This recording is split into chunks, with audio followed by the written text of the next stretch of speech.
જય જીનેન્દ્ર પ્રેરણા પ્રકાશન ટ્રસ્ટ રજૂ કરે છે શાંત સુધારસ વ્યાખ્યાનમાળા વ્યાખ્યાન 9મું અનિત્ય ભાવના વ્યાખ્યાન 1. પ્રવચનકાર પૂજ્ય મુનિરાજ શ્રી જીનચંદ્ર વિજયજી મહારાજ, બંધુ ત્રિપુટી. પ્રવચન સ્થળ ત્રિશલાનગર ટીજી પેવેલિયન, મહાલક્ષ્મી, મુંબઈ 26. પ્રવચન સમય 17 જુલાઈ 1987 ને શુક્રવાર. આયુર્વાયુતરતરંગતરલમ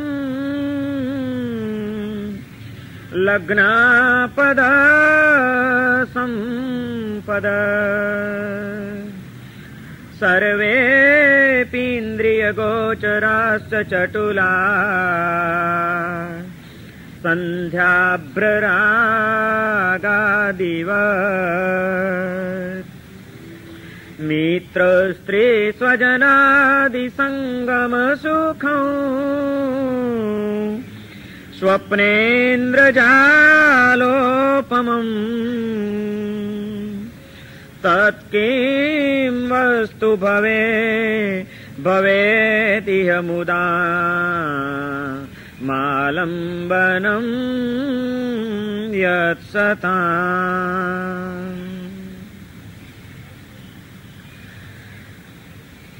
પરમ જ્ઞાની મહોપાધ્યાય વિનય વિજયજી મહારાજ શાંત સુધારસ નામના ગ્રંથમાં આપણી અશાંતિના મૂળ તરીકે આપણા જ ચિત્તની કેટલીક વૃત્તિઓને બતાડી રહ્યા છે. જો ચિત્ત વૃત્તિઓનું પરિવર્તન કરી નાખવામાં આવે, મનને કોઈક જુદો જ વળાંક આપી દેવામાં આવે, તો કોઈ પણ પરિસ્થિતિની વચ્ચે પણ વ્યક્તિ આસક્તિ અને અશાંતિ બંને તત્વોથી મુક્ત રહી શકે છે. આપણને દુઃખી કરનાર, આપણા જીવનને રવાડે ચડાવનાર મુખ્યત્વે આ બે વૃત્તિઓ છે. આપણા ચિત્તમાં જાગતી આસક્તિઓ અને આપણા અંતરમાં એના કારણે વ્યાપતી અશાંતિઓ. આસક્તિ એ અશાંતિને જન્માવે છે. અશાંતિનું પણ મૂળ જો કોઈ હોય તો તે આસક્તિ છે. અને એ આસક્તિ એટલા માટે થાય છે, આપણને કોઈ પણ વસ્તુ ઉપર, કોઈ પણ વ્યક્તિ ઉપર, કોઈ પણ પદાર્થ ઉપર, કોઈ પણ પરિસ્થિતિ ઉપર એટલા માટે આપણું ચિત્ત આસક્ત બની જાય છે કે આપણે એ વસ્તુનું યથાર્થ દર્શન કરી શકતા નથી. જો એનું સર્વાંગીણ દર્શન કરતા આવડી જાય, તમામ પાસાઓથી કોઈ પણ વસ્તુને, વ્યક્તિને જો આપણે મૂલવતા શીખી જઈએ, તો આ સંસારની કોઈ પણ વસ્તુ આપણા ચિત્તને આસક્ત બનાવી શકે એમ નથી. અધૂરું દર્શન, અપૂર્ણ દર્શન, ઉપર છલ્લું દર્શન એ હંમેશા આપણને રવાડે ચડાવશે. પૂર્ણ દર્શન, સૂક્ષ્મ દર્શન અને આંતર દર્શન આપણને માર્ગે લાવશે. દર્શન કરતા જ શીખવાનું છે, બીજું કંઈ જ નથી. અને એ કાર્ય વિનય વિજયજી મહારાજ ભાવનાઓના સહારે કરવાની આપણને પ્રેરણા કરે છે. જો હૃદય ભાવનાઓથી ભાવિત થઈ જાય તો એની આખી દ્રષ્ટિ બદલાઈ જાય, અને જેની દ્રષ્ટિ બદલાઈ જાય છે એને માટે સૃષ્ટિ બદલાઈ ગયા વિના રહેતી નથી. એવી કઈ ભાવનાઓ છે એ અંગેનો આછો ચિતાર ગઈકાલે એમણે આપણી સમક્ષ રજૂ કર્યો. 16 ભાવનાઓ આ ગ્રંથની અંદર બતાડવાના છે. જળ જગત પ્રત્યેની આસક્તિને તોડી નાખવા માટે અનિત્યાદિ 12 ભાવનાઓ, અને જીવ જગત સાથેનો આપણો સંબંધ સુધરી જાય એ માટે મૈત્રી, પ્રમોદ, કરુણા અને માધ્યસ્થ્ય, આ 4 ભાવનાઓ. 16 ભાવનાઓનું આ તત્વચિંતન એ આપણા સમગ્ર જીવનને વ્યવસ્થિત બનાવવા માટે સમર્થ છે. એવા 16 ચેપ્ટરમાં વહેંચાયેલો આ ગ્રંથ, એની હવે એક એક ભાવનાઓનો પ્રારંભ થાય છે. સૌથી પહેલી ભાવના છે અનિત્ય ભાવના. અનિત્ય ભાવનાના પ્રારંભમાં જ વિનય વિજયજી મહારાજ આપણી સમક્ષ કેટલાક કલ્પના ચિત્રો રજૂ કરે છે. કોઈ પણ વસ્તુનું ચિંતન કરવું હોય તો અનેક રીતે થઈ શકે. જૈન દર્શનનું જે તત્વજ્ઞાન છે એમાં ચિંતનની પણ ઘણી બધી પદ્ધતિઓ બતાડવામાં આવેલી છે. વસ્તુને વિચારવાની જુદી જુદી પદ્ધતિ, જુદો જુદો અભિગમ, જુદો જુદો દ્રષ્ટિકોણ, એને જૈન પરિભાષાની અંદર નય કહેવામાં આવે છે. વસ્તુને વિચારવાની પદ્ધતિ, એનું નામ નય. અને એવા મુખ્યત્વે જે કેટલાક નયો છે એમાં પણ અહીં અનિત્ય ભાવનાનું ચિંતન કે અન્ય ભાવનાઓનું ચિંતન મુખ્યત્વે 2 દ્રષ્ટિથી કરવાનું છે. દ્રવ્ય દ્રષ્ટિથી અને પર્યાય દ્રષ્ટિથી, જેને જૈન પરિભાષામાં દ્રવ્યાર્થિક નય અને પર્યાયાર્થિક નય કહેવામાં આવે છે. નય એટલે દ્રષ્ટિ, વિચારવાની પદ્ધતિ. દ્રવ્ય દ્રષ્ટિથી પણ ચિંતન થઈ શકે, પર્યાય દ્રષ્ટિથી પણ ચિંતન થઈ શકે. દ્રવ્ય એટલે મૂળભૂત જે વસ્તુનું અસ્તિત્વ છે, મૂળભૂત જે સ્વરૂપ છે એ દ્રવ્ય કહેવાય, અને એના પલટાતા જતા જે પરિણામો છે એને પર્યાય કહેવાય. દાખલા તરીકે સુવર્ણ, સોનું એક દ્રવ્ય છે. સુવર્ણ દ્રવ્ય છે, પણ એ સુવર્ણના પર્યાયો બદલાતા રહે. એ સોનું ક્યારેક વીંટી રૂપે હોય, ક્યારેક બંગડી રૂપે હોય, ક્યારેક નેકલેસ રૂપે હોય, ક્યારેક ભગવાનના મુગટ રૂપે પણ હોય. કોઈ તમને પૂછે અત્યારે તમારી સામે બંગડી ધરીને કે ભાઈ આ શું છે, તો તમે શું કહેશો? બંગડી છે. એ જ બંગડી સોનીને ત્યાં જઈને ગળાવી નાખો છો અને એમાંથી નેકલેસ બનાવીને બીજે દિવસે તમે રજૂ કરો છો. એ જ વ્યક્તિને પૂછશો કે ભાઈ આ શું છે, તો એ શું કહેશે? નેકલેસ છે. એ જ નેકલેસને વળી પાછો ઓગાળી નાખો છો, એમાંથી ભગવાનનો નાનકડો મુગટ બનાવો છો અને કોઈને પૂછશો કે આ ભાઈ શું છે, તો એ કહેશે કે સોનાનો મુગટ છે. આજે બંગડી હતી, કાલે નેકલેસ થયો, પરમ દિવસે મુગટ થયો. પણ ત્રણેય દિવસ તમે એને પૂછો કે આ સોનું છે કે નહીં, તો પહેલે દિવસે પણ એ સોનું હતું, બીજા દિવસે પણ એ સોનું હતું, ત્રીજા દિવસે પણ એ સોનું જ છે. સુવર્ણ તરીકે સુવર્ણ દ્રવ્ય છે, અને બંગડી, નેકલેસ, વીંટી, મુગટ આ બધા એના પર્યાયો છે, બહારના આવિષ્કારો છે. આવિષ્કારો બદલાતા રહે છે, મૂળ તત્વ અખંડ રહે છે. દ્રવ્ય દ્રષ્ટિથી જયારે ચિંતન કરવું હોય ત્યારે એ રીતે કરવું પડે કે દ્રવ્ય દ્રષ્ટિથી વસ્તુ શું છે, અને પર્યાય દ્રષ્ટિથી જયારે ચિંતન કરવું હોય ત્યારે સતત આપણે આપણા મનના ભાવોને બદલતા રહેવું પડે કે ના આજે આમ છે, કાલે આમ પણ હોઈ શકે, પરમ દિવસે આમ પણ હોઈ શકે, પછી આમ પણ હોઈ શકે. અનિત્ય ભાવનાનું જે અહીં ચિંતન કરવાનું છે, વિનય વિજયજી મહારાજ કહે છે કે અનિત્ય ભાવનાનું ચિંતન મુખ્યત્વે પર્યાય દ્રષ્ટિને કેન્દ્રમાં રાખીને કરવાનું છે. બંને દ્રષ્ટિઓ સાચી છે, દ્રવ્ય દ્રષ્ટિ પણ સાચી છે અને પર્યાય દ્રષ્ટિ પણ સાચી છે.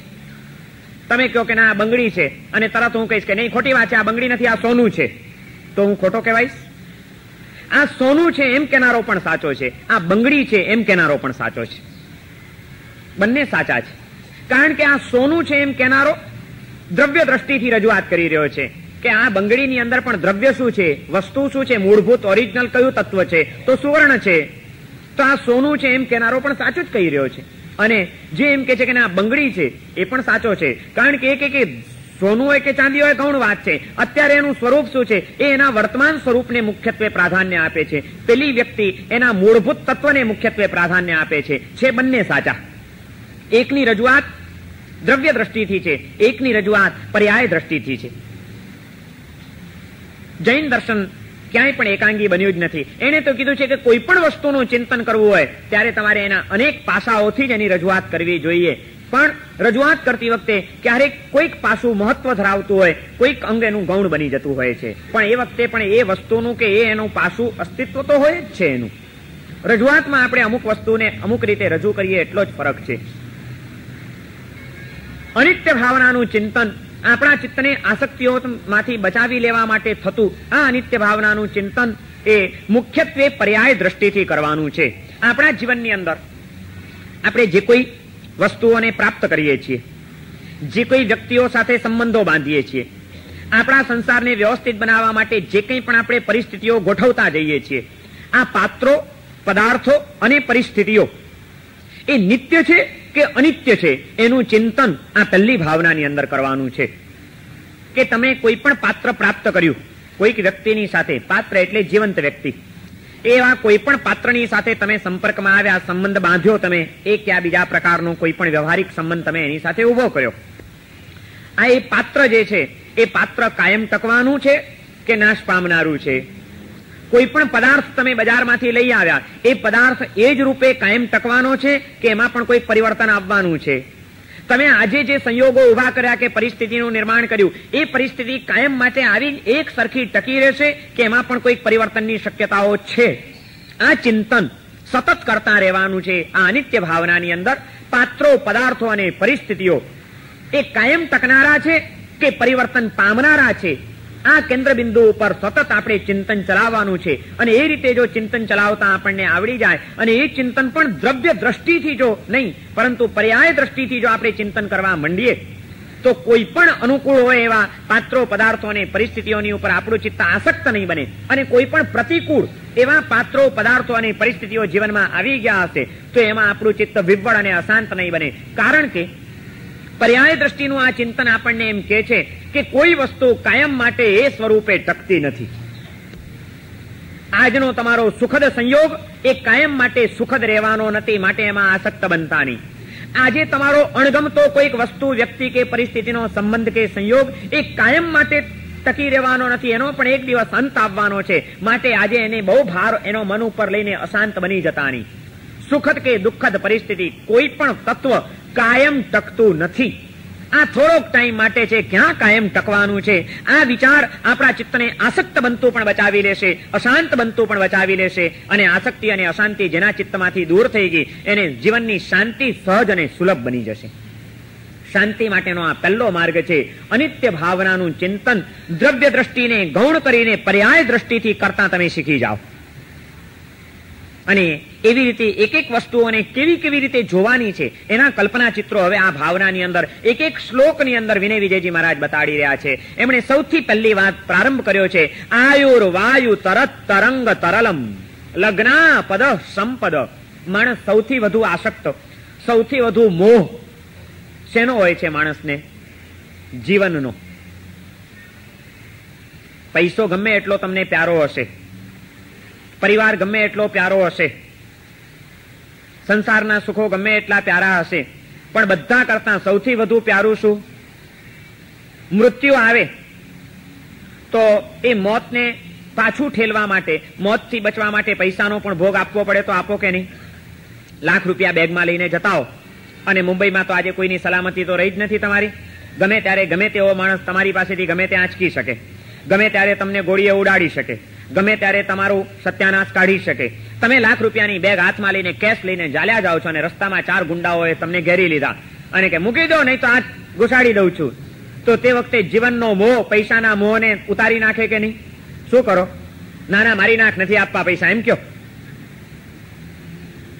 સૌથી વધુ મોહ, આસક્તિ જો માણસને કોઈ તત્વની હોય તો તે જીવનની છે, આયુષ્યની છે, કે આયુષ્ય મારું ટકી રહેવું જોઈએ. વિનય વિજયજી મહારાજ સૌથી પહેલું નિશાન એને બનાવે છે, અને એમણે કીધું કે જેની ઉપર તું વધુ ને વધુ મદાર બાંધીને અને મોહ કેળવીને આગળ વધી રહ્યો છે એ આયુષ્ય કેવું છે તું જાણે છે? આયુર વાયુ તરત તરંગ તરલમ.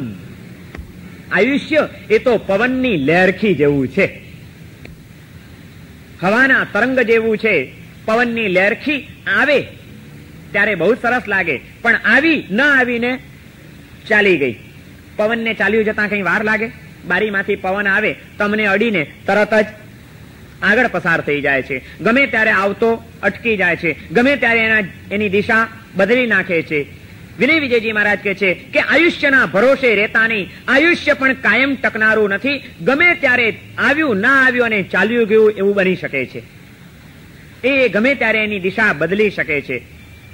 આયુષ્ય કોઈનું કાયમ ટકતું નથી, માટે એના ભરોસે રહીને ગમે તેવી આસક્તિઓની અંદર મૂઢ બનતા નહીં.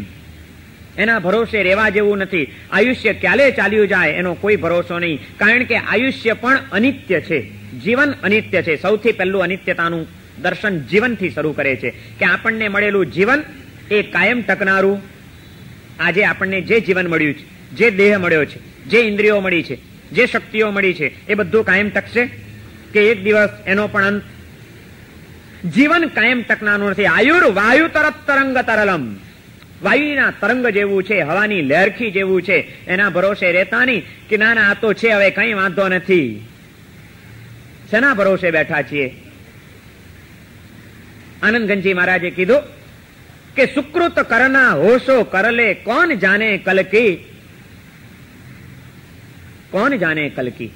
સુકૃત કરના હોશો કરલે. જે સુકૃત કરવું છે આજે કરી લો, ખબર નથી કાલે તમારું આયુષ્ય હશે કે નહીં પણ હોય, જીવન ટકશે કે નહીં પણ ટકે, કઈ ખબર નથી. ખબર નહીં આ જગ મેં પલકી. એક પળની પણ જ્યાં ખબર નથી કે અહીંથી ઉઠીને સહી સલામત તમે ઘરે પણ પહોંચી શકશો કે કેમ, એનો ચોક્કસ ભરોસો છે ખરો? આજ મા લક્ષ્મીના સર્કલ ઉપર કોઈક પુરપાટ વેગે દોડી જતી ગાડી તમને ક્યાંક કદાચ હડફેટે ચડાવીને ફૂરચા ઉડાડી દે એવી પણ શક્યતા રહેલી નથી શું? અહીંથી ઉઠીને ગેટની બહાર ન નીકળો ને અચાનક હાર્ટ એટેકનો હુમલો આવે ને ઢળી પડો એવી પણ શક્યતા નથી. શું આયુષ્ય કોનું સ્થિર છે? અને જો એ નથી જ કાયમ ટકનારું તો પછી જોઈશું. આ હમણાંની મહિના પછી વિચાર કરશું. આ વર્ષે નહીં, આવતા વર્ષે આપણે જરાક પ્લાનિંગ કરીએ છીએ. કોના ભરોસે તમે બેઠા છો? વિનય વિજયજી મહારાજ કહે છે આયુષ્ય પણ કાયમ ટકનારું નથી. જે કરવું હોય આજે કરી લ્યો, કાલનો વાયદો ક્યારેય પણ કરતા નહીં. આજે તો આપણે બહુ નિરાંત વાળીને બેઠા છીએ. આપણે ત્યાં જ્ઞાની પુરુષો એમ કીધું હતું કે કલ કરેશો આજ કર ને આજ કરેશો અબ. જે કાલે કરવું હોય આજે કરી લે, અને આજે કરવું હોય હમણાં જ કરી લે. કલ કરેશો આજ કર ને આજ કરેશો અબ. અવસર બીત્યો જાત હે ફિર કરેગો કબ. પણ સંસારના ભરોસે બેઠેલો માણસ એને તરત જ સામે ફાવતું શોધી કાઢ્યું. એને નવું સૂત્ર આપ્યું કે આજ કરેશો કલ કર, કલ કરેશો પરસો. જલ્દી જલ્દી ક્યાં કરે, અભી તો જીના હે બરસો. પેલા કહે છે કે કાલ કરેશો આજ કર, આ કહે છે આજ કરેશો કલ કર.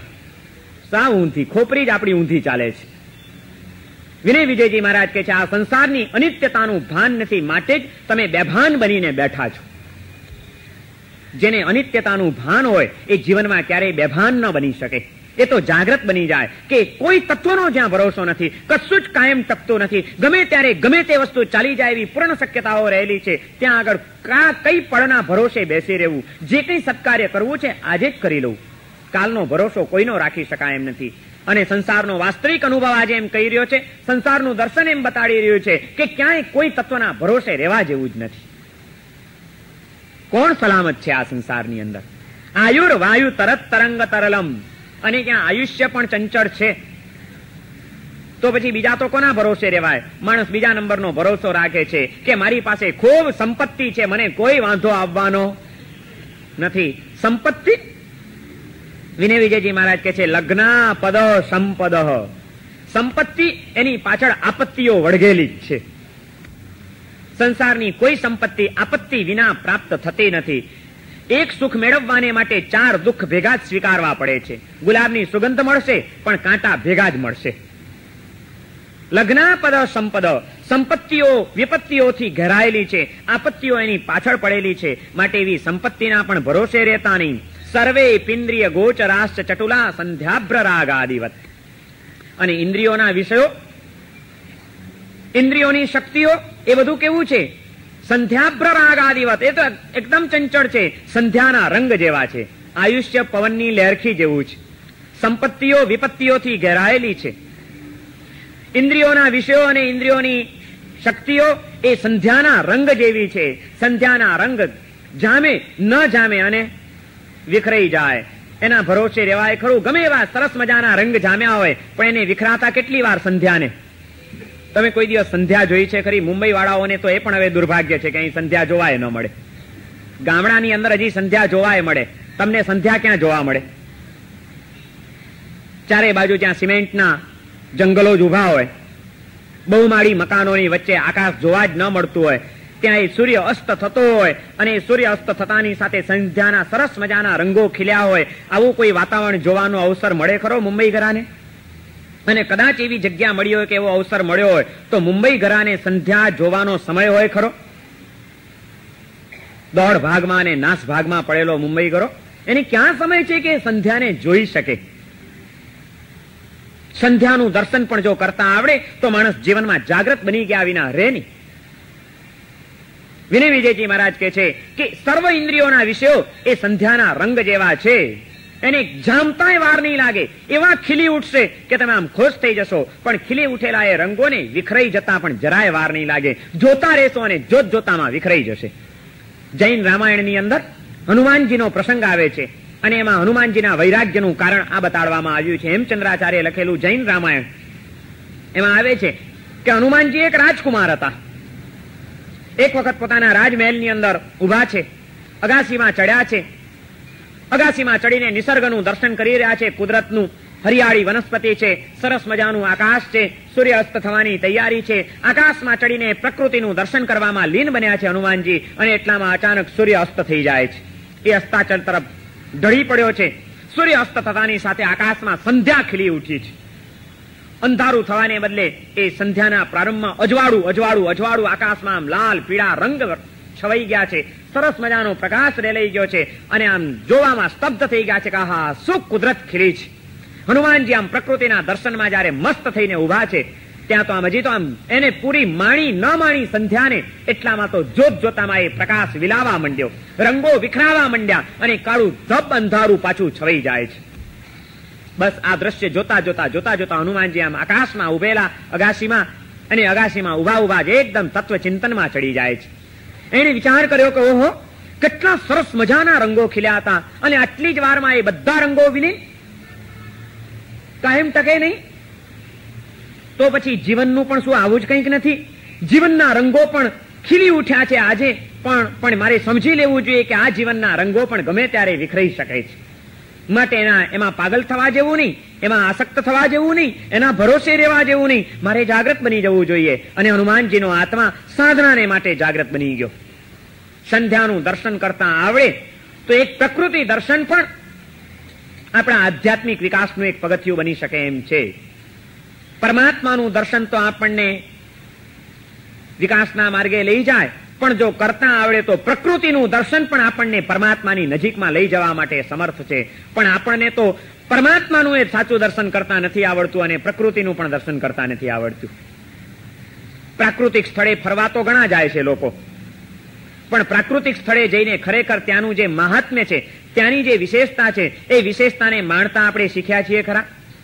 મોકો મળ્યો નથી અને માણસો ભાગે છે હિલ સ્ટેશન ઉપર, હવા ખાવાની જગ્યા ઉપર. કોઈ મહાબળેશ્વર જાય છે, કોઈ માથેરાન જાય છે, કોઈ પંચગીની જાય છે, કોઈ દેવલાલી જાય છે. અને હમણાં બસ કે આ સિઝનમાં લોકો કે જે લોનાવલામાં બહુ મજા જોવા જેવી હોય, લોનાવલા ચાલો જાય છે, બધે ભાગે છે માણસો. પણ પ્રાકૃતિક સ્થળે પહોંચીને પણ આ સંસારનો આસક્ત આત્મા એ ત્યાંય પોતાની બધી ખરાબીઓ સાથે લઈને જાય છે. ત્યાં એને પ્રકૃતિ માણતા નથી આવડતી, ત્યાંય વિકૃતિઓમાં જ સબળતો હોય. મેં જોયું છે હવા ખાવાના સ્થળો ઉપર જઈને પણ આખરે પાછું કરવાનું શું? પ્રકૃતિ સાથેનો તાદાત્મ્ય અને સંપર્ક કેટલો બંધાય. અને તમારી એ 3 સ્ટાર કે 5 સ્ટાર હોટલોની અંદર બેસીને ત્યાં પણ આખરે ટીવી જ જોવાનું ને, ત્યાં વિડીયો જ જોવાનું, ત્યાં અમિતાભ બચ્ચન જ એને યાદ આવે, ત્યાં કુદરત તો એને દેખાય જ નહીં. એટલે એ જ જોવું તો ઘર શું ખોટા હતા અને મુંબઈના ફ્લેટો શું ખોટા હતા જો તમારે એ જ પિક્ચરો જોવા હતા, એ જ વિડીયોને ટીવીની અંદર જો રાચવું હતું તો અહીં પ્રાકૃતિક સ્થળે આવ્યા શું કામ? અહીં આવ્યા છો તો અહીંનો લાભ ઉઠાવો. કેટલી અદભુત પ્રકૃતિ વેરાયેલી પડી છે આ સંસારની અંદર. એ નિસર્ગનું દર્શન કરતા શીખો. ગુગવતો સમુદ્ર જુઓ, ઉછળતા મોજાઓ જુઓ, સંધ્યાના રંગ જુઓ, સૂર્યનો અસ્ત જુઓ, સૂર્યનો ઉદય જુઓ, એક એક દર્શન કરો અને એમાંથી જીવનનું તત્વજ્ઞાન પ્રાપ્ત કરો તો પ્રાકૃતિક સ્થળે ગયેલું પણ લેખે છે. બાકી તો જઈને પૈસાના પાણી કરી આવો, વળે શું એમાં? મળ્યું શું એમાં તમને? હા, અમે તિથલ હતા હમણાં છેલ્લા 12 મહિના. ઘણા બધા લોકો તિથલ ફરવા આવે ને સાંજ પડે એટલે દરિયા કિનારે ચાલ્યા જાય, કારણ કે ત્યાંનો સમુદ્ર કિનારો બહુ સ્વચ્છ, બહુ નિર્મળ, બહુ સુંદર. લોકો ફરવા જાય, પણ હું માર્ક કરતો તો અમે બી ઘણી વાર જઈએ, સાંજે જઈએ પણ જોઉં ક્યાંક 4 જણા, ક્યાંક 8 જણા, ક્યાંક 10 જણા દરિયા કિનારે બેસીને પાછા ત્યાં ગપ્પા જ મારતા હોય. એટલે ગપ્પા જ મારવા હતા તો ઘર શું ખોટું હતું. પણ અહીં તો વાતો કરવી હોય તો દરિયા સાથે વાતો કરો, વાતો કરવી જ છે તો ઉછળતા મોજાઓ સાથે કંઈક વાતો કરો. શાંતિથી બેસીને એ અફાટ જલ સમુદ્રને જુઓ, એની અગાધતાનું પણ કોઈક દર્શન તમને કોઈક તત્વ દ્રષ્ટિમાં લઈ જશે. પણ આપણે તો સમુદ્ર કિનારે જઈને પણ સમુદ્રનું સાચું દર્શન કરતા શીખ્યા નથી, એની અગાધતાનું ચિંતન કરતા શીખ્યા નથી, એની ગંભીરતામાંથી કોઈ આપણે પ્રેરણા પ્રાપ્ત કરવાનું શીખ્યા નથી. આપણે તો ત્યાંય શંખલા અને છીપલાઓ સાથે રમ્યા જ કરવું છે, ત્યાંય ગામની પંચાતો અને નિંદા કુથલીઓ જ લઈને પાછું આપણે ત્યાં જવું છે. શું મળે આપણને? એક પ્રકૃતિનું દર્શન પણ અદભુત તાકાત ધરાવે છે. જો કરતા આવડે તો તમને એ પરમાત્માના દર્શન જેટલું મહત્વ એનું પણ બની શકે છે. પરમાત્માનું દર્શન કરીને જેટલી પ્રેરણાઓ પ્રાપ્ત કરો એટલી જ પ્રેરણાઓ પ્રકૃતિનું દર્શન કરીને પણ પ્રાપ્ત કરી શકાય છે, જો દ્રષ્ટિ હોય તો. અને જેની પાસે દ્રષ્ટિ નથી એને પ્રકૃતિની પરમાત્મામાં એ પથ્થર સિવાય કંઈ દેખાવાનું નથી. આપણને ક્યાં દર્શન કરતા આવડે છે? હનુમાનજીને દર્શન કરતા આવડ્યું, સંધ્યાના રંગ જોયા, એને વિખરાતા જોયા અને જીવનની કોઈ તત્વ દ્રષ્ટિને પ્રાપ્ત કરી ગયા. વિનય વિજયજી મહારાજ કહે છે, સર્વે પિન્દ્રિય ગોચરાશ્ચ ચટુલા સંધ્યાભ્રરાગાદિવત. ઇન્દ્રિયોના વિષયો એ સંધ્યાના રંગ જેવા છે. મિત્ર સ્ત્રી સ્વજનાદિ સંગમ સુખમ સ્વપ્નેન્દ્ર જાલોપમમ. મિત્રો, સ્ત્રી, પુત્ર, સ્વજન, સંબંધી, સ્નેહી એ બધાના સંયોગનું સુખ એ કેવું છે? સ્વપ્નેન્દ્ર જાલોપમમ, એ સ્વપ્ન જેવું છે કે ઇન્દ્રજાળ જેવું છે. વિનય વિજયજી મહારાજ કે છે એના પણ ભરોસે રહેતા નહીં. સ્વપ્ન આવે ત્યારે બહુ સારું લાગે, કદાચ સ્વપ્નમાં ઘણું બધું જુઓ, પણ જ્યાં સ્વપ્ન પૂરું થયું ને આંખ ખુલી ગઈ એટલે પછી સ્વપ્નમાં બંધ આંખ હોય ત્યારે બધું જ દેખાય, પણ આંખ ખુલી ગયા પછી વિનય વિજયજી મહારાજ કહે છે કે આ જીવન એટલે બીજું કંઈ જ નથી, એ પણ એક સ્વપ્ન છે. બંને સ્વપ્ન છે અને બંને સ્વપ્નોનો સંબંધ આંખ સાથે છે. એકમાં આંખ ખુલ્યા પછી કંઈ નહીં, બીજામાં આંખ મીચાયા પછી કંઈ નહીં, પણ છેવટે તો આંખ જ છે બંનેની વચ્ચે. રાતના જે તમે સ્વપ્ન જુઓ છો એ સ્વપ્નની અંદર બંધ આંખે બધું જ દેખાય, આંખ ખુલી એટલે કંઈ જ નહીં. જીવનની અંદર જીવન પણ એક સ્વપ્ન છે, એમાં ઉગાડી આંખે બધું જ દેખાય. જે દિવસે આંખ મીચાઈ ગઈ એ દિવસે પછી કંઈ જ નહીં.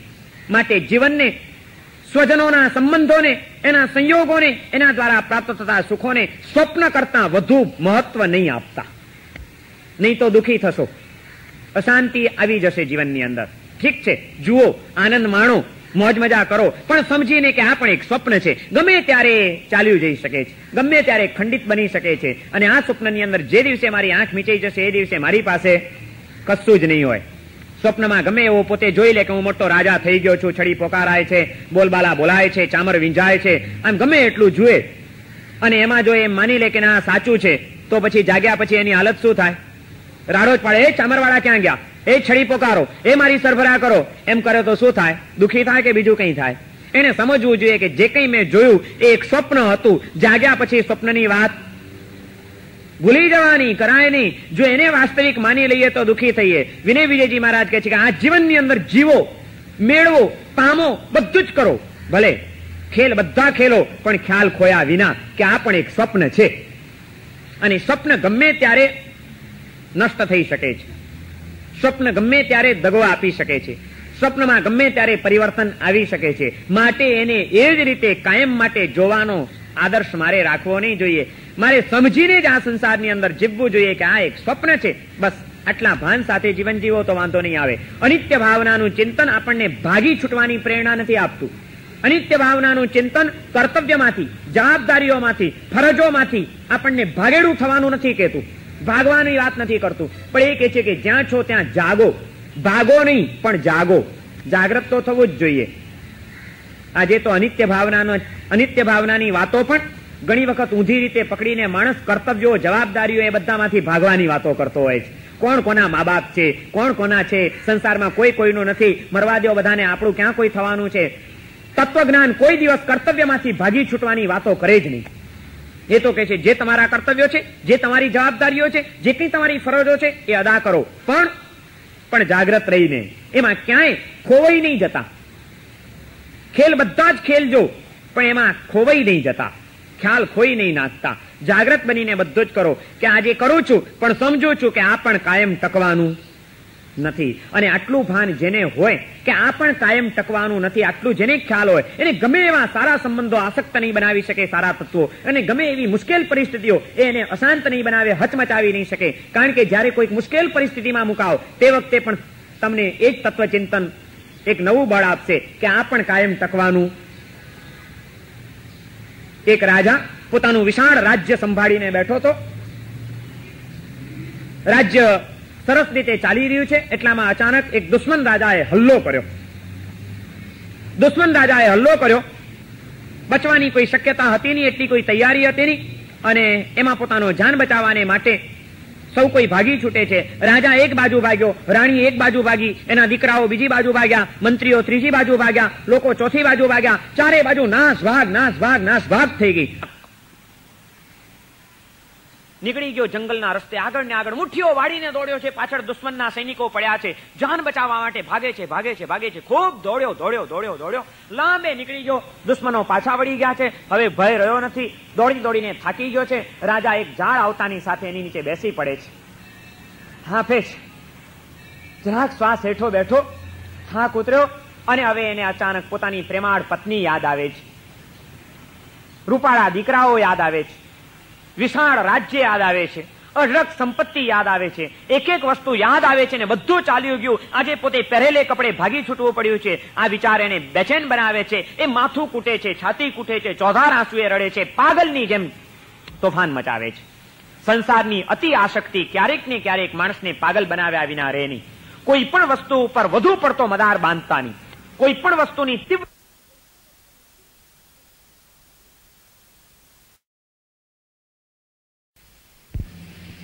અચાનક નીકળી ગયો જંગલના રસ્તે. આગળ ને આગળ મુઠ્ઠીઓ વાળીને દોડ્યો છે. પાછળ દુશ્મનના સૈનિકો પડ્યા છે. જાન બચાવવા માટે ભાગે છે, ભાગે છે, ભાગે છે. ખૂબ દોડ્યો. લાંબે નીકળી ગયો. દુશ્મનો પાછા વળી ગયા છે. હવે ભય રહ્યો નથી. દોડીને થાકી ગયો છે. રાજા એક ઝાડ આવતાની સાથે એની નીચે બેસી પડે છે. હાફે છે. જરાક શ્વાસ હેઠો બેઠો, થાક ઉતર્યો અને હવે એને અચાનક પોતાની પ્રેમાળ પત્ની યાદ આવે છે. રૂપાળા દીકરાઓ યાદ આવે છે. વિશાળ રાજ્ય યાદ આવે છે. અઢળક સંપત્તિ યાદ આવે છે. એક એક વસ્તુ યાદ આવે છે ને બધું ચાલ્યું ગયું. આજે પોતે પહેરેલે કપડે ભાગી છૂટવું પડ્યું છે. આ વિચાર એને બેચેન બનાવે છે. એ માથું કૂટે છે, છાતી કૂટે છે, ચોધાર આંસુએ રડે છે, પાગલની જેમ તોફાન મચાવે છે. સંસારની અતિ આસક્તિ ક્યારેક ને ક્યારેક માણસને પાગલ બનાવ્યા વિના રહે નહીં. કોઈ પણ વસ્તુ ઉપર વધુ પડતો મદાર બાંધતા નહીં. કોઈ પણ વસ્તુની તીવ્ર આસક્તિમાં ફસાતા નહીં તો ક્યારેક દુઃખી થવાના દાડા આવશે. રાજા પાગલ થયો છે. છાતી કૂટે છે, માથું કૂટે છે. ક્યાં ગયું મારું? શું થશે મારું? એ આવો છે, એ લઈ ગયો. જેમ તેમ વ્યાકુળ થઈને જયારે સમય પસાર કરે છે ને એમ છાતી કૂટતા અચાનક આમ કરતા એનો હાથ ગળામાં ગયો. ગળામાં એક માદડિયું બાંધેલું હતું, એક દોરો હતો અને આમ છાતી કૂટતા દોરો હાથમાં આમ ભરાણો ને તૂટ્યું. માદડિયું તૂટ્યું ને ખુલ્યું તો અંદરથી એક ચિઠ્ઠી નીકળી. નાનપણમાં કોઈક સાધુ સંતે કોઈક એક પણ આપ્યું હશે અને એની માએ એના ગળામાં માદડિયું બાંધી દીધું હશે. છાતી કૂટતા દોરો તૂટ્યો ને માદડિયું નીકળ્યું. માદડિયાની અંદરથી ચિઠ્ઠી કાઢી, ચિઠ્ઠી વાંચી અને ચિઠ્ઠીમાં એક એવો મંત્ર લખેલો હતો. એ મંત્ર વાંચતાની સાથે રાજાની બધી ઉદાસી ખંખેરાઈ ગઈ. એને એક હિંમત આવી ગઈ, બળ મળી ગયું. તરત જ રાજાએ માદડિયું પાછું બાંધી દીધું. ઉભો થઈને બાજુના એના એક મિત્ર રાજાની પાસે જાય છે. મિત્ર રાજાની પાસે જઈને વાત કરી કે આ રીતે મને લૂંટી લેવામાં આવ્યો છે, મારું બધું ચાલ્યું ગયું છે, મારે દુશ્મન પાસેથી મારું રાજ્ય પાછું લેવું છે, માટે તમે મને મદદ કરો. એના મિત્ર રાજાએ એને મદદ કરી, પોતાનું સૈન્ય આપ્યું. એ સૈન્ય લઈને આ માણસ પાછો આવે છે, યુદ્ધ કરે છે અને યુદ્ધની અંદર પોતાનું રાજ્ય પાછું મેળવી લે છે. રાજ્ય મળી ગયું, પાછો પોતે રાજા તરીકે સ્થાપિત થઈ ગયો. રાજ્યનું સંચાલન કરી રહ્યો છે. આનંદ પ્રમોદમાં એના દિવસો પસાર થાય છે. ધીમે ધીમે બહાર પણ લોકવાયકા ફેલાતી ગઈ, હવા ફેલાતી ગઈ કે રાજાએ પાછું પોતાનું રાજ્ય મેળવી લીધું છે. એ સમાચાર દૂર ભાગી છૂટેલા એના મંત્રીઓને મળ્યા. એનો જે મુખ્ય મંત્રી હતો એને ખબર પડી કે રાજા પાછા આવી ગયા છે, એટલે એ પણ પાછો આવે છે, રાજાને મળે છે. રાજાએ કીધું તમે મંત્રી પદ સંભાળી લો. પેલા એ પાછું મંત્રી પદ સંભાળી લીધું. આનંદથી દિવસો ચાલ્યા જાય છે. એક વખત પેલો મંત્રી રાજાને પૂછે છે કે રાજન, આપણું તો બધું લૂંટાઈ ગયું હતું, ક્યાંય કહેતા ક્યાંય કશું જ નહોતું, આ તમે કેવી રીતે પાછું મેળવ્યું? અને વાત કરી કે આ રીતે હું તો ભાગી છૂટ્યો, હું જીવનમાં હતાશ થઈ ગયો હતો, કોઈ આશાનું ચિહ્ન મને દેખાતું નહોતું. પણ એટલામાં એક બહુ સરસ ઘટના બની. છાતી કૂટતા મારા ગળામાંથી દોરો તૂટ્યો, એમાંથી એક માદડિયું નીકળ્યું અને એ માદડિયાના મંત્રે, એ માદડિયાના વાક્યે મને એક એવું બળ આપ્યું. હું જાગૃત થયો, ઉભો થયો, મિત્રની મદદ લીધી અને આ રીતે મેં પાછું રાજ્ય મેળવી લીધું છે. એમ શું હતું? આપ મને માદડિયું બતાડશો? મારે પણ એ મંત્ર જોવો છે. રાજાએ માદડિયું કાઢીને એને બતાડે છે. એમ ચિઠ્ઠીની અંદર લખેલું હતું કે યહ દિન ભી ચલા જાયેગા, યહ દિન ભી ચલા જાયેગા. આજે દુઃખના દિવસો આવ્યા છે, મુસીબતમાં મુકાયા છીએ, કોઈ આધાર દેખાતો નથી અને અંતર હતાશ થઈ ગયું હતું. ત્યારે રાજા કહે છે કે મેં આ વાક્ય સાંભળ્યું કે યહ દિન ભી ચલા જાયેગા, એટલે કે આ દુઃખના દિવસો ચાલ્યા જશે, હિંમત હારવાની જરૂર નથી, ઉભો થા. અને મને બળ મળ્યું. ઉભો થઈને મેં આ રીતે મદદ મેળવ્યું અને આજે પાછું રાજ્ય મને મળી ગયું છે. તે વખતે મંત્રી કંઈ બોલતો નથી, માદડિયું પાછું આપી દે છે. થોડોક વખત જાય છે, પણ એ થોડાક વખત દરમિયાન મંત્રીએ જોયું કે વૈભવ, મહોત્સવ, સુખ સાહેબી આ બધામાં રાજા આસક્ત બનવા માંડ્યો છે.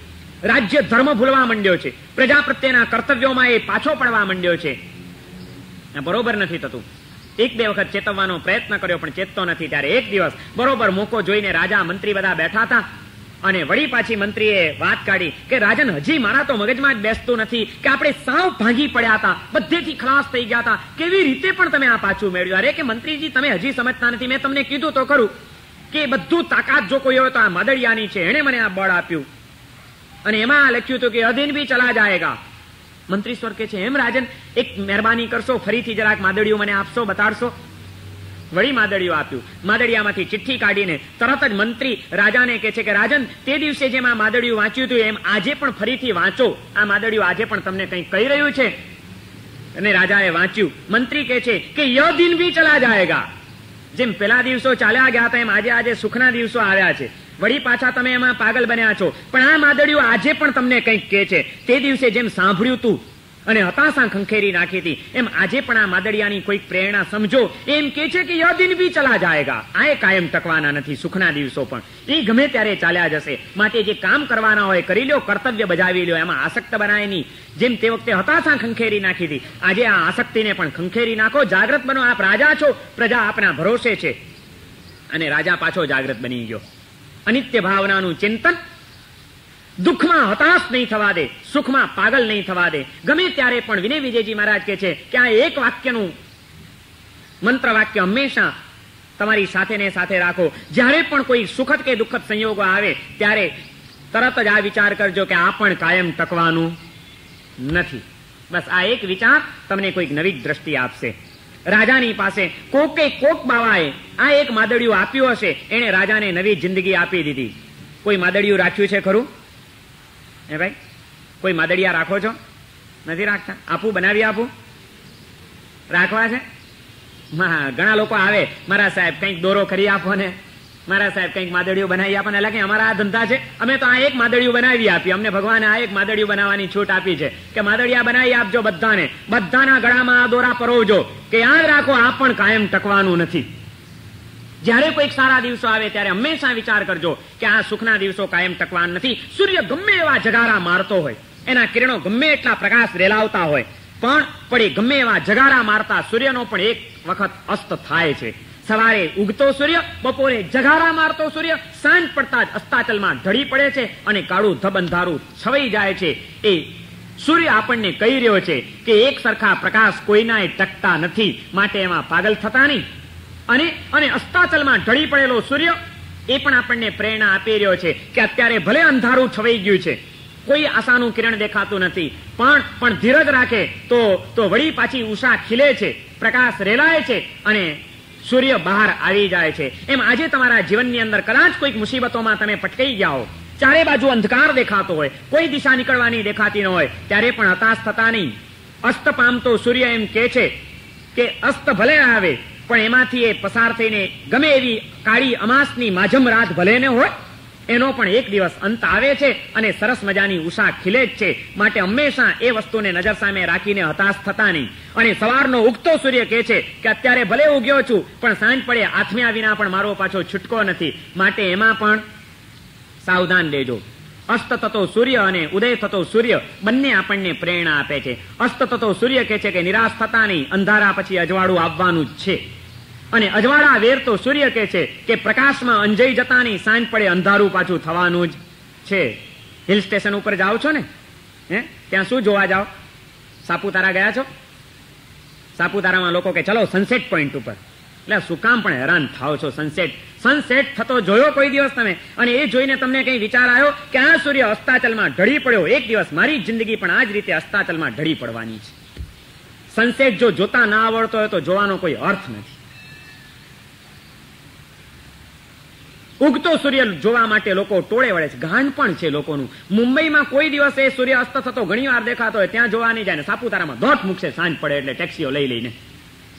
આ એક ગેલચા, બધા જાય છે ને સનસેટ પોઈન્ટ ઉપર, આપણે બી જવું જોઈએ. સૂર્ય આમ અસ્ત થતો એ જોવો જોઈએ. એટલે પણ ત્યાં જ થાય છે દુનિયામાં, બીજે ક્યાંય સૂર્ય અસ્ત થતો જ નથી. જ્યાં રોજ જોવા મળે છે ત્યાં જોવાની ફુરસદ નથી, અને ત્યાં ગાંડપણની જેમ દોડે છે માણસો. અહીં રોજ સૂર્ય અહીં પણ ઉગે છે, એને પણ કોક દિવસ તો જુઓ, એને પણ માણો આનંદથી. ક્યાં આપણને ફુરસદ છે માણવાની? અને જે કંઈ કરો એની પાછળ તત્વ દ્રષ્ટિઓ પડેલી છે. તત્વજ્ઞાન ક્યાં નથી? આ વિશ્વમાં સર્વત્ર તત્વજ્ઞાન પથરાયેલું પડ્યું છે. દ્રષ્ટિનો ઉગાડ કરો, બધે તત્વજ્ઞાન છે. ઉગતો સૂર્ય પણ કંઈક કહે છે અને આથમતો સૂર્ય પણ કંઈક કહે છે. બંને કહે છે કે જે કંઈ પણ તમને આજે સંયોગ મળ્યા છે કાયમ ટકવાના નથી. અનિત્ય ભાવનાનું ચિંતન વિનય વિજયજી મહારાજ કહે છે, મિત્ર સ્ત્રી સ્વજનાદિ સંગમ સુખમ સ્વપ્નેન્દ્ર જાલોપમમ. મિત્ર સ્ત્રી સ્વજનો આ બધા મનગમતા સંયોગો આ બધું જે કંઈ મળ્યું છે એ સ્વપ્ન જેવું છે, ઇન્દ્રજાળ જેવું છે. સ્વપ્નમાં આંખ ખુલ્યા પછી કંઈ નહીં, જિંદગીમાં આંખ મિચાયા પછી કંઈ નહીં, બાકી કંઈ જ ફરક નથી. એને એનાથી સ્વપ્નથી વધુ મહત્વ આપતા નહીં. સ્વપ્ન જયારે જુઓ ત્યારે મજા આવે, આનંદ આવે, ઠીક છે. જિંદગી જીવો છો, મજા આવે છે, વાંધો નહીં, પણ સમજીને જીવો કે આ એક સ્વપ્ન છે ને સ્વપ્ન ગમે ત્યારે પૂરું થઈ શકે છે, અણધાર્યું પૂરું થઈ શકે છે. આટલો ટાઈમ સ્વપ્ન ચાલશે જેવો કોઈ ભરોસો ખરો? જિંદગીનો પણ કોઈ ભરોસો નથી. માટે એમાં પાગલ થતા નહીં.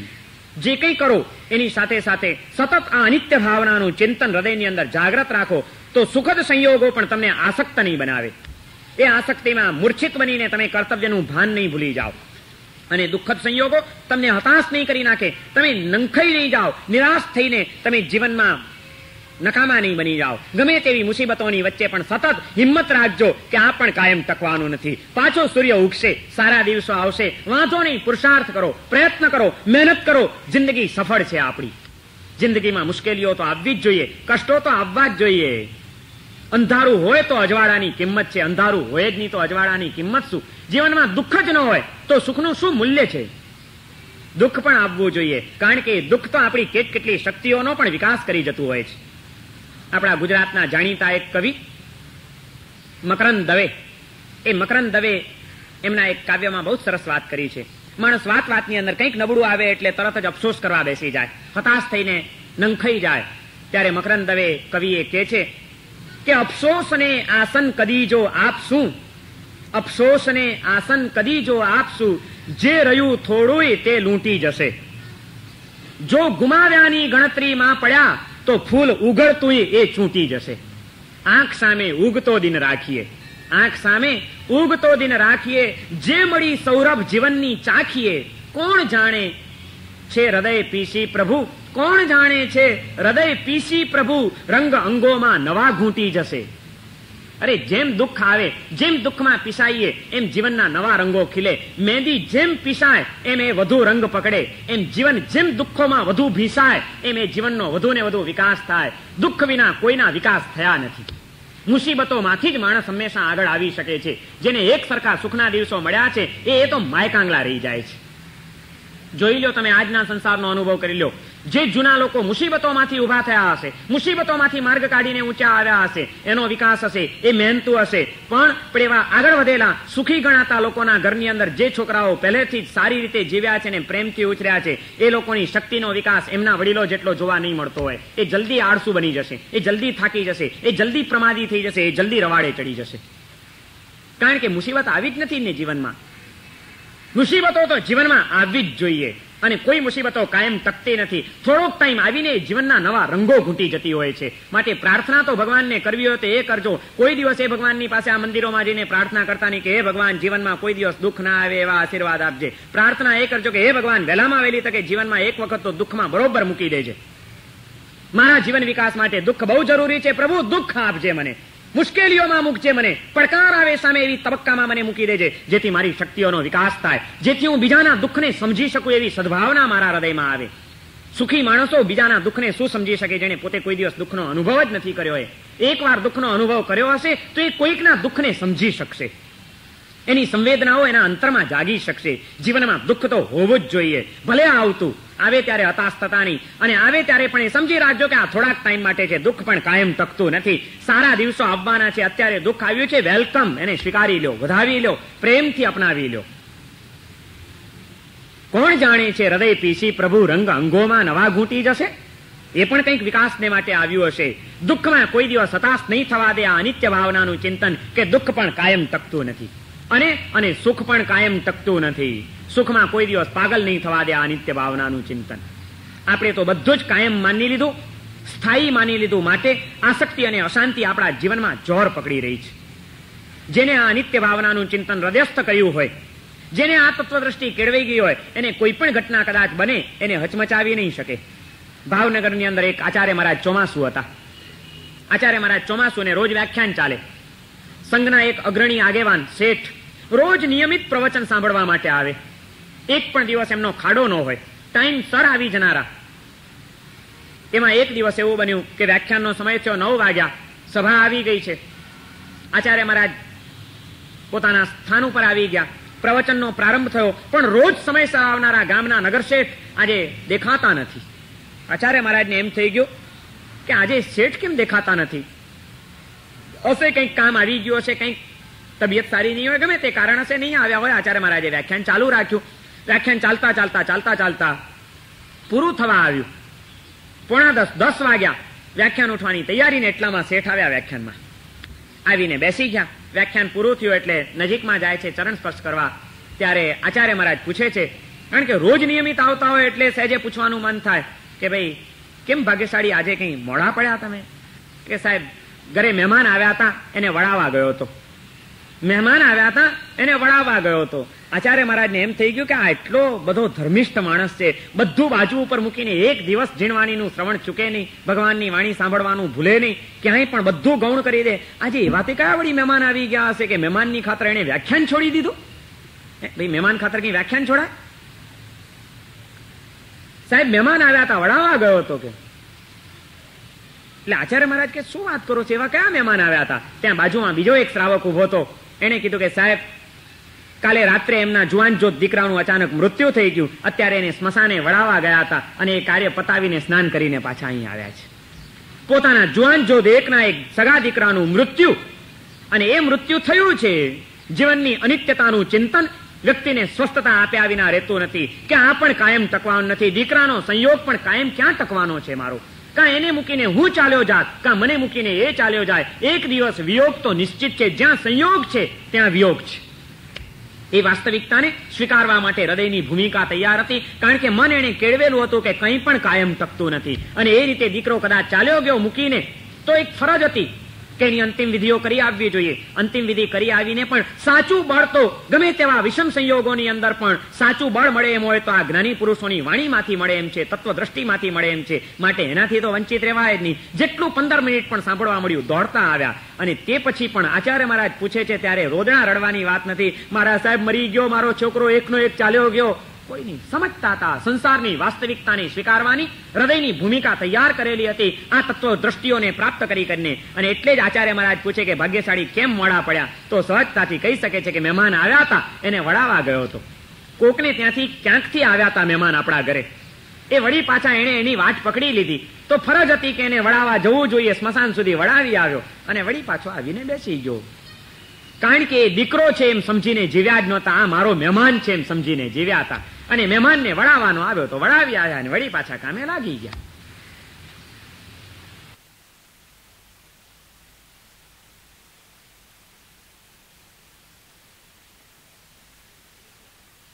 દ્રષ્ટિઓ જ આપણને એમ કે છે કે જે કંઈ છે સંસારની વાસ્તવિકતાને સમજી લો. પર્યાય દ્રષ્ટિનું ચિંતન. આત્મા ક્યાંય મળતો નથી. આત્મા દ્રવ્ય દ્રષ્ટિએ નિત્ય છે, પર્યાય દ્રષ્ટિએ અનિત્ય છે. સુવર્ણ તરીકે નિત્ય છે. બંગડી, નેકલેસ, વીંટી, મુગટ રૂપે પરિવર્તન પામતું જાય છે. એમ આત્મા આત્મત્વની રીતે નિત્ય છે. એ આજે અહીં હતો, કાલે બીજે છે, પછી ત્રીજે છે. એના પર્યાયો બદલાતા રહે છે. આત્માએ માત્ર પર્યાય બદલ્યો છે. એને ઘર બદલ્યું. મુંબઈનું ઘર છોડીને અમદાવાદ રહેવા ગયો કોઈ માણસ, એમાં વળી દુઃખી શું થવાનું? એમાં અશાંતિ શેની? એમાં કકડાટ શેનો કરવાનો? એ તો એને ઘર બદલ્યું છે. વાલકેશ્વરનું ઘર છોડીને પેડર રોડ ઉપર રહેવા આવ્યા, એનો કઈ કકડાટ હોય? આત્મા નિત્ય છે. આત્માના નિત્યત્વનું ચિંતન અને પર્યાયના પરિવર્તનનું ચિંતન એક નવી દ્રષ્ટિ આપે છે. અનિત્ય ભાવનાનું ચિંતન વિનય વિજયજી મહારાજ કે છે હૃદયસ્થ કરી લો તો જીવનમાં જીવવાનું એક બળ મળી રહેશે. અને એ બળ આ રીતે મળશે જ્યારે ક્યારે કોઈ પણ સંયોગો આવે, કોઈ પણ પરિસ્થિતિઓ આવે, કોઈ પણ પ્રસંગો બને, તે વખતે તરત જ એને કાયમી માનીને નહીં જીવતા. આ પણ કાયમ ટકવાનું. એ ઘરમાં કોઈ બોર્ડ માર્યા છે? કેલેન્ડરો લટકાડ્યા છે? શેના કેલેન્ડર લટકાડો? કેલેન્ડર શેના લટકાડો? નટનટીઓના. તમારા ઘરોની અંદર કેલેન્ડર શેના હોય? એક્ટ્રેસોના, એક્ટરોના, નટનટીઓના. શેના માર્યા છે? કોઈ કેલેન્ડરો રાખ્યા છે? આવા કોઈ સુવાક્યો રાખ્યા છે? ઘરની આમ એક દરેક રૂમની અંદર આ પેન્ટરને બોલાવશો ને, આજે પેન્ટરને બોલાવીને કહી દો કે મારી બધા રૂમોની ભીતો ઉપર લખી આ પણ કાયમ ટકવાનું. કારણ કે ક્યાંક વળી નજર પડે ને જાગ્રત બની જવું કે ના આમાં પાગલ થવા જેવું નથી, બહુ મૂર્છિત થવા જેવું નથી, આસક્ત થવા જેવું નહીં, બધું ભોગવું છું, ઠીક છે ભોગવી લઈશ, પણ સમજીને કે ગમે ત્યારે આ બધું ચાલ્યું જઈ શકે છે. આજે આ બધા સુખો મળ્યા છે, કાલે કદાચ સંસાર એક એવી થપાટ મારે કે આમાંના બધા સુખો અડધી રાતે મારી પાસેથી પાછા ચાલ્યા જાય અને સાવ સારા મારે બની જવું પડે, એવું પણ આ સંસારમાં શક્ય છે? અશક્ય છે? કંઈ બધું જ શક્ય છે. તો એ શક્યતાને સમજીને જ મારે જીવવું છે કે આ પણ કાયમ ટકવાનું. અને આ જ ઘરમાં રહેતા રહેતા કદાચ કોઈક મારા જીવનમાં દુઃખદ પ્રસંગ પણ બનશે, કોઈક સ્વજન એકાએક મને મૂકીને ચાલ્યું જશે, કોઈક સુખ એકાએક મારા ઘરમાંથી વિદાય લઈ લેશે, તે વખતે હું હતાશ ન થઈ જાઉં અને આ ઘરની દિવાલો સાથે માથું ન ફોડું. એટલા માટે ત્યાં પણ મારે આ વાક્ય તો જોઈએ કે આ પણ કાયમ ટકવાનું, આ દુઃખ પણ કાયમ ટકવાનું નથી, એ પણ ચાલ્યું જશે ને વળી પાછા સારા દિવસો આવવાના જ છે. માટે ક્યાંય મારે હતાશ થવું નથી. રાખ્યા છે કોઈ બોર્ડ? જોઈએ છે? આપું? કાલે મળશે તમને. આર્ટિસ્ટ પાસે તૈયાર કરાવેલા સરસ મજાના આ બોર્ડ. સુખમાં અને દુઃખમાં સદા યાદ રાખો કે આ પણ કાયમ ટકવાનું નથી. જીવનના રંગો તો બદલાતા જ રહે છે. આ સુવાક્યના બોર્ડો તમારે જોઈતા હોય તો કાલે તમને અહીં સ્ટોલ ઉપરથી મળશે. સ્ક્રીન પ્રિન્ટિંગ કરાવેલા આકર્ષક સુંદર કલાત્મક બોર્ડો આવતીકાલે મળશે. ઘરની એક એક દિવાલ ઉપર એ લગાડો, જે સતત તમને જાગૃતિ આપે કે ક્યાંય મૂર્છિત થવા જેવું નથી. અનિત્ય ભાવનાનું ચિંતન હંમેશા હૃદયમાં ગુંજતું રહેવું જોઈએ. કોઈ પણ ગમે તેવી વસ્તુ હોય એની ઉપર આ એક કાળું કલંક લખેલું જ પડ્યું છે કે એ કાયમ ટકતું નથી, ગમે ત્યારે એનો અંત આવી જાય છે. અને જે અંત પામનારી ચીજ છે એના ભરોસે શું રહેવું? વિનય વિજયજી મહારાજે એક એક ઉપમાઓ આપી કે આયુષ્ય એ પવનની લહેરખી જેવું છે, સંપત્તિઓ વિપત્તિઓથી વીંચડાયેલી છે, મિત્ર સ્ત્રી સ્વજનો વગેરેના સંબંધો અને સંયોગો એ સ્વપ્ન જેવા છે, ઇન્દ્રજાળ જેવા છે, કોઈ પણ તત્વના ભરોસે રહેતા નહીં. તમે જ જ્યાં કાયમ ટકવાના નથી ત્યાં બીજું તો તમારું શું કાયમ ટકવાનું છે? માટે જે કંઈ પણ આજે તકો મળી હોય, જે કંઈ શક્તિઓ મળી હોય, જે કંઈ સંયોગો મળ્યા હોય એનો આત્મલક્ષી સદુપયોગ આજે ને આજે કરી લ્યો. કાલનો વાયદો કરતા નહીં. કલ કરેશો આજ કર, આજ કરેશો અબ, અવસર બીત્યો જાતે ફિર કરેગો કબ. હવે કહેતા જ નહીં કે આજ કરેશો કલ કર, કલ કરેશો પરસો, જલ્દી જલ્દી ક્યાં કરે, અભી તો જીનાએ બરસો. ઊંધી બધી ખોપરીઓને કાઢી નાખો. જીવનની વાસ્તવિકતાનો વિચાર કરી લો. જો આજે સદુપયોગ ન કર્યો તો કાલે પાછી તક મળવાની નથી. નારદજી આવતા હતા શેઠજીને પકડી જવા માટે, સદુપયોગ ન કરતા આવડ્યો તકનો અને નારદજીએ શેઠજી ગુમાવી બેઠા. તક મળી હતી પણ શેઠજી વાયદા જ કરતા રહ્યા. આજે નહીં કાલે આવીશ, 2 મહિના પછી આવો, 6 મહિના પછી આવો, પોતરાનું મોં જોઈને આવો, માલની ડિલિવરી થઈ જાય એટલે આવો. આજે તક મળી, આજે પકડતા ના આવડી, સદુપયોગ કરતા ના આવડ્યો તો તક હાથમાંથી ચાલી જશે. કારણ કે સારી તક પણ કાયમ ટકતી, એ કાયમ ટકતું નથી. છે તો ઉપયોગ કરી લો. મળી હતી, તક મળી. શેઠજીને વૈકુંઠમાં જવાની તક મળી હતી. નારદજી જેવા નારદજી વારંવાર આવતા હતા. વિષ્ણુ ભગવાન ના પાડે તોય આવતા હતા, કારણ કે એમને કરુણા હતી કે કોઈકનો ઉદ્ધાર કરું. અને એવી રીતે વારંવાર આવવા છતાં છેલ્લી વખત આવ્યા ત્યાં તો ખબર પડી કે બિલાડો કોથળા નીચે કચરાઈને મરી ગયો છે. હવે ક્યાં ઉત્પન્ન થયો હશે? વળી પાછા પહોંચ્યા વિષ્ણુ ભગવાનની પાસે. ભગવાન ઠેકાણું, નારદજી રહેવા દો, હજી તમે થાક્યા નથી આટલા ધક્કા ખાઈને, હજી હેરાન થવું જ? પ્રભુ એવું ના કરો. છે સંસારી જીવ છે, ઝંઝાળોમાં ફસાયેલો હોય, અનેક જાતના લફરા હોય, અને બિચારાને બધી ભાવના હોય પણ છતાં મજબૂરી હોય છે. શું કરે એ બી? કેટલા લફરા સંસારીઓને. ભાવના તો મારા સાહેબ ઘણી થાય, પણ અમારા એવા નસીબ. તમે શું બોલો આમ કહો તો?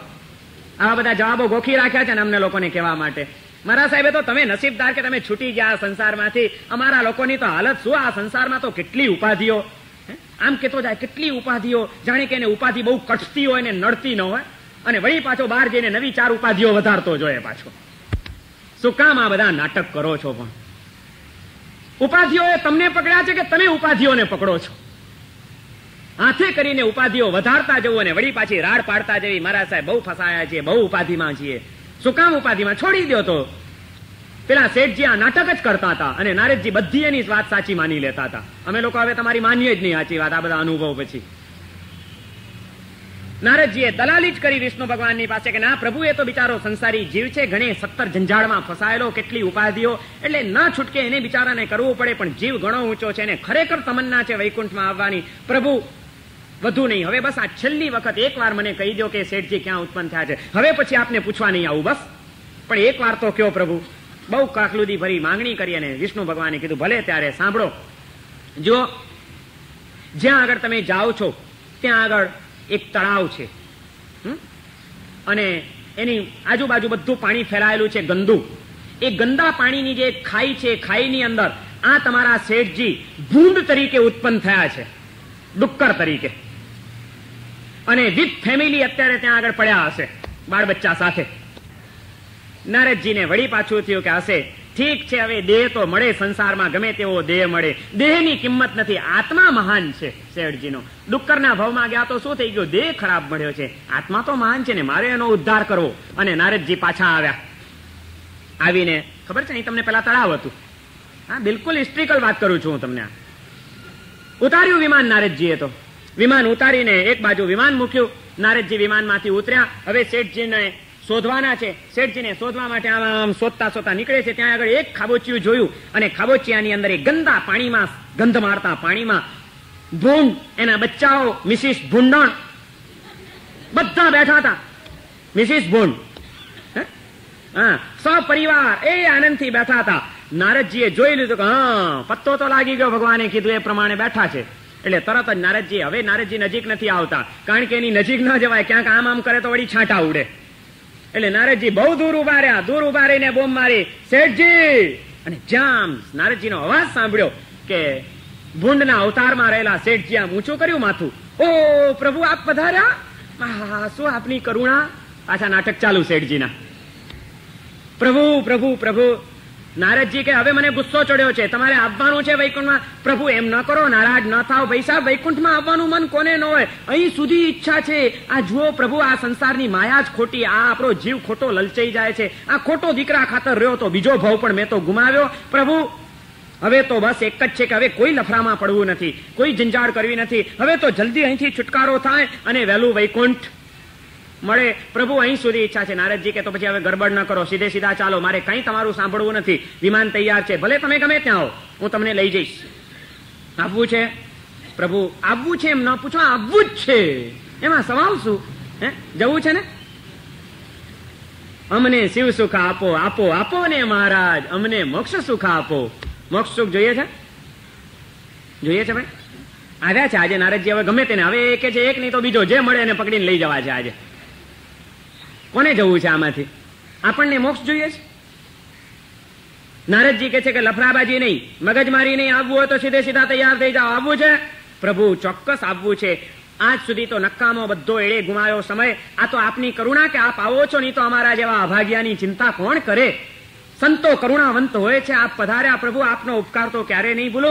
હમણાં આમ તો હું વૈકુંઠમાં આવી જ જાત આપની સાથે. આજે તો નક્કી જ કર્યું, તો આવવું જ તું, અને ખરેખર આવવું છે. પણ હવે પણ કહીને આ શેઠજી હવે શું વાત મૂકે છે નારદજીની આગળ? એ કઈ વાત મૂકે છે? આ છેલ્લી વાત છે. હવે આ નારદજીની છેલ્લી મુલાકાત છે, હવે પછી નથી આવવાના. કારણ કે પણ કહીને એવો જબરજસ્ત પથરો મૂક્યો છે આ શેઠજીએ કે નારદજી હવે શેઠજીને ઓળખી ગયા કે ભગવાન સાચા ને હું ખોટો. ભગવાન કહેતા હતા કે આ માયાઓ એકે આવે એવી છે નહીં, બધા વાતો જ કરી જાણે છે. પ્રભુ આવવું જ છે, પણ એમ પણ કહીને હવે આ શેઠજી એક એવો પોઈન્ટ મૂકે છે કે જે પોઈન્ટ સાંભળતાની સાથે નારદજીનું માથું ફાટે છે, નારદજીને ગુસ્સો ચડી જાય છે. અને નારદજી પછી શું પગલાં લે છે એ શેઠજીને નારદજીની છેલ્લી વાત આપણે આવતીકાલે પૂરું કરી નાખીશું. અને એની સાથે સાથે વિનય વિજયજી મહારાજ આ અનિત્ય ભાવનાના ચિંતનમાં એક એક કલ્પના ચિત્રો આપણી સમક્ષ રજૂ કરવાના છે. અદભુત કલ્પના ચિત્રો કે આના જેવું અનિત્ય છે, આના જેવું અનિત્ય છે, આના જેવું અનિત્ય છે. સમગ્ર સંસારની અનિત્યતાનું દર્શન કરાવતી કેટલીક તત્વદ્રષ્ટિઓ જે આપણને નવો પ્રકાશ આપશે, એ બધી વાતો આપણે આવતીકાલે વિચારીશું. આજનું વ્યાખ્યાન અહીં આગળ પૂર્ણ થાય છે. સર્વમંગલ માંગલ્યં સર્વકલ્યાણકારી